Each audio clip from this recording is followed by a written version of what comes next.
أعوذ بالله من الشيطان الرجيم بسم الله الرحمن الرحيم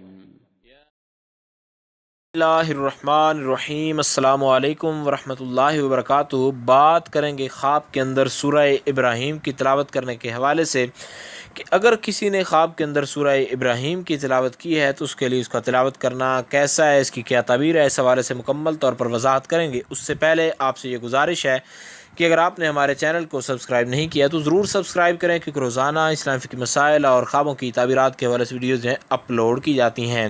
حضرت امام ابن سیرین اس بارے میں فرماتے ہیں کہ اگر خواب میں دیکھے کہ سورہ ابراہیم کی تلاوت پڑھ رہا ہے تو دلیل ہے کہ اس کے کام جو ہیں وہ نیکی کے کاموں کے اندر مشغول رہے گا۔ اور امام جعفر صادق اس بارے میں فرماتے ہیں کہ اللہ تعالیٰ کے نزدیک عزیز اور گرامی ہوگا اور اس کی عاقبت محمود ہوگی اور اس کی زندگی کا کوئی بہت بڑا کام جو ہے وہ پایہ تکمیل کو پہنچ جائے گا۔ امید کی جا سکتی ہے خواب کے اندر سورہ ابراہیم کی تلاوت کے حوالے سے جو تعبیر تھی اس کی آپ کو سمجھ آ گئی ہوگی۔